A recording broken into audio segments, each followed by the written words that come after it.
Bonjour et bienvenue Francine. Bonjour Jessica. Maintenant, c'est le mois de sensibilisation pour la maladie d'Alzheimer. Oui. On sait qu'il y a une campagne.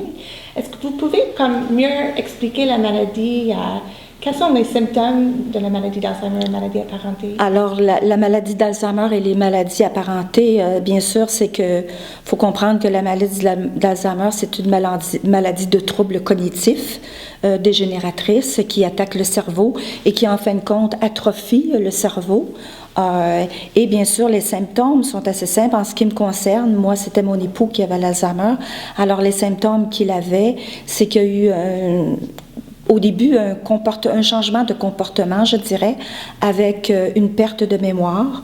Il y a aussi une certaine désorientation quand il sortait pour aller, on vivait dans le même quartier pendant 30 ans, alors aller à la rue, une rue de l'ouest à l'est. Alors c'est comme ça que les premiers symptômes de cette maladie, en fin de compte, que j'ai pu expérimenter étaient chez mon époux qui se sont présentés. OK. Et quel âge avez-vous, avait votre époux? Mon époux, quand il a été diagnostiqué, il avait 68 ans. OK.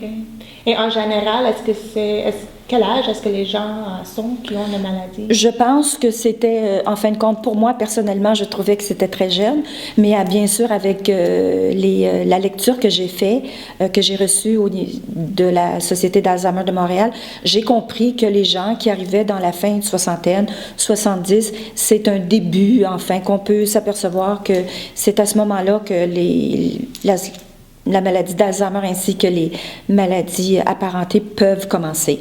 Et bien sûr, aujourd'hui, ce que j'ai pu comprendre, c'est que aussi la maladie d'Alzheimer peut aussi affecter ou certaines personnes qui sont plus jeunes peuvent avoir cette maladie. OK, merci. Est-ce qu'on sait combien de gens à Montréal... Je ne suis pas certaine à Montréal, mais je crois que dans la dernière correspondance que j'avais lue, et les statistiques étaient de 2011, je crois qu'il y avait 125 000 personnes au Québec qui étaient atteintes d'Alzheimer et je crois que des personnes de plus de 65 ans. Okay. Mais bien sûr, les statistiques changent beaucoup et je sais que cette maladie, c'est une maladie qui progresse beaucoup, dont maintenant plusieurs personnes vont être beaucoup plus affectées dans les années qui viennent. Oui, c'est plusieurs personnes, oui. Ouais.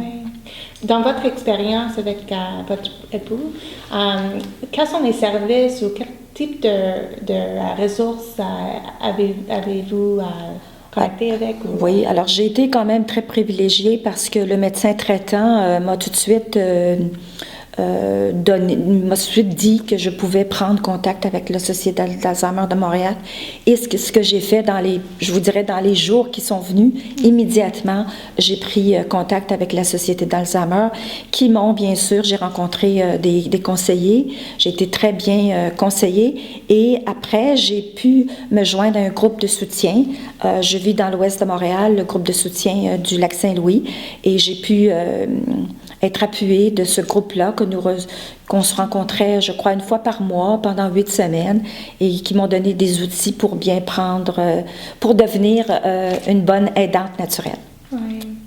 Être aidant naturel, il y a beaucoup de défis dans cette situation. Est-ce que vous pouvez parler peut-être Oui, bien sûr. Bien sûr, en tant que proche aidante, bien sûr, j'étais tout à fait néophyte. Alors, on m'a donné des bons outils. Je vais vous donner un exemple. Je me souviens que je disais toujours que on apprenait à parler Alzheimer avec mon époux. Il voulait prendre sa voiture, mais la batterie de la voiture ne fonctionnait pas. Alors, on m'avait appris à la Société d'Alzheimer, le groupe de soutien, de ne jamais dire non à une personne qui a l'Alzheimer, mais de toujours dire oui, mais. Alors, la batterie ne fonctionnait pas. Mon mari me demandait, faudrait aller acheter une autre batterie. Et moi, j'étais très inquiète pour qu'il ne conduise pas la voiture.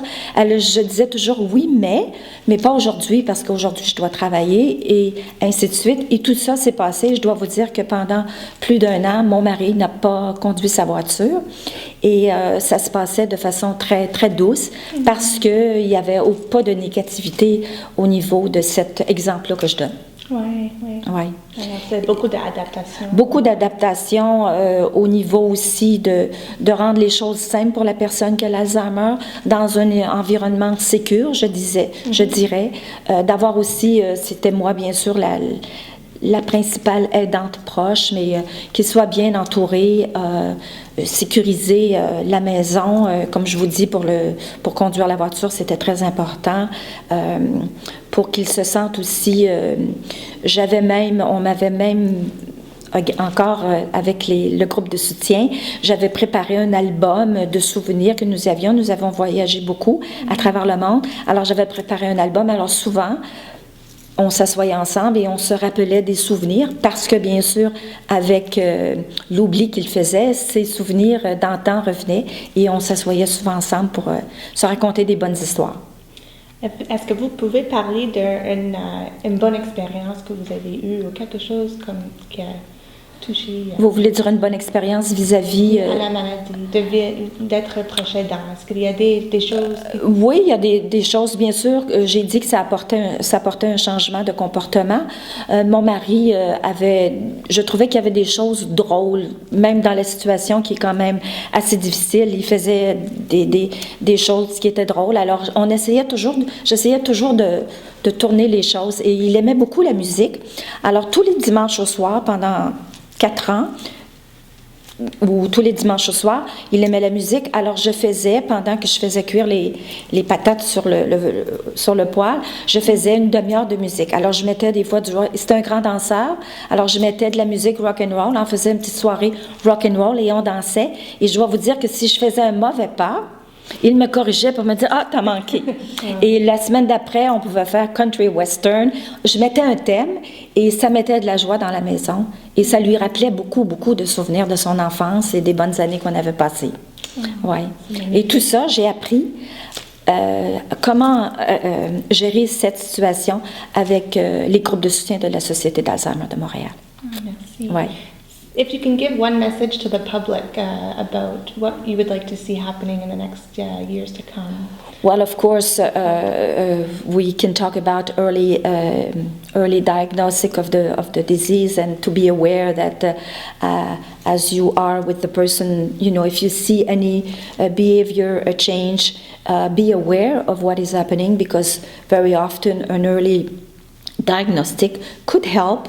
Your doctor could provide you or prescribe some medication, and you could still have a very good quality of life for some number of years with your spouse or the person you are the caregiver to. Yes. Yes. Well, thank you very much. You're welcome. And thank you for all the information. Thank you.